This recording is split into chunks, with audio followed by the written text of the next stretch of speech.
Muchas gracias, Gabriel Reyes, analista político, que hace días publicó en lapatilla.com el artículo "El triunfo del socialismo o el fin de la hegemonía". ¿A qué se debe ese artículo? Ya que vimos, me imagino que debe ser a que Chávez decidió dejar el país en manos de una sociedad bajo el tutelaje de la Fuerza Armada Nacional y no en manos de las instituciones democráticas. ¿Cuál es su opinión como analista político al respecto y cómo ve la situación actual del país? Yo creo que Venezuela vive momentos aciagos porque su democracia es cada vez más débil. Y es cada vez más débil primero porque las instituciones han sido atomizadas, hay un estado de anomia general, y porque existe una lucha de poderes públicos que no tiene sentido.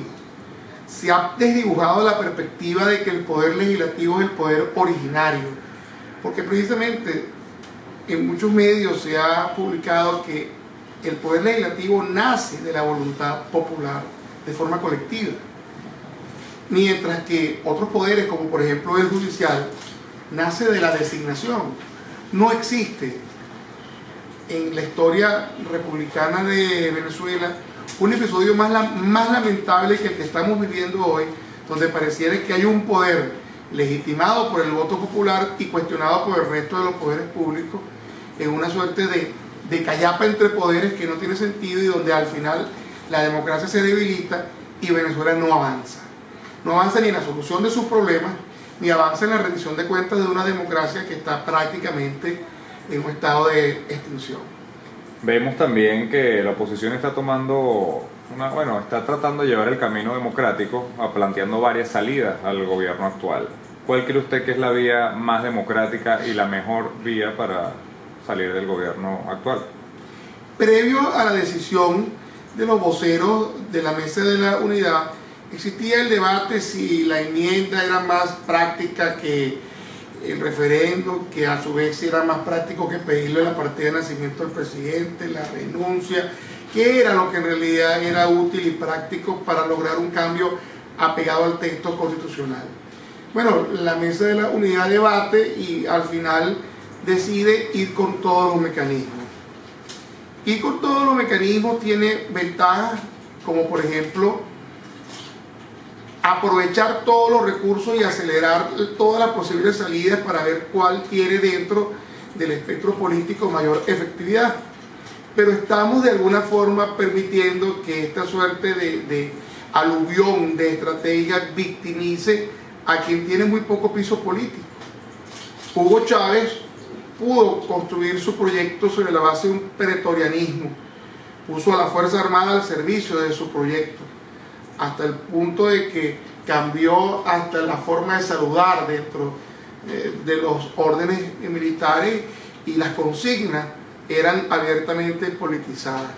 Hoy día se vive el efecto contrario. La Fuerza Armada ha venido tutelando una presidencia inestable como la de Nicolás Maduro, que ha reforzado esta idea con el otorgamiento reciente de prebendas de carácter eminentemente político, como permitir la formación de esta empresa petrolífera minera a cargo de los militares para explotar recursos y comercializar, que se aleja de la función de una Fuerza Armada convencional. Otorgarle 500.000 hectáreas de tierra fértil a la Fuerza Armada es una contradicción del deber ser. La Fuerza Armada tiene un rol fundamental dentro de la sociedad y son los gendarmes de la democracia, los garantes de nuestra soberanía territorial y los garantes precisamente del respeto a la Constitución Nacional. Ahora ya pasaron de ser los simples electores a los que se les concedieron derechos políticos, a los actores protagónicos de una democracia en decadencia. Esto hay que transformarlo rápidamente y la oposición tiene que entender que no puede victimizar a Nicolás Maduro, que cada día que pasa sin que se alcance la efectividad en cualquiera de las soluciones son días donde se corre el riesgo de que la fórmula reverse su producto final. Yo creo que al final hay que exigirle al gobierno democrática y cívicamente la rendición de cuentas.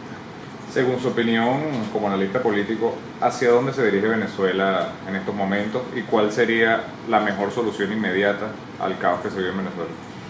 Yo creo que en Venezuela se ha estigmatizado la palabra calle.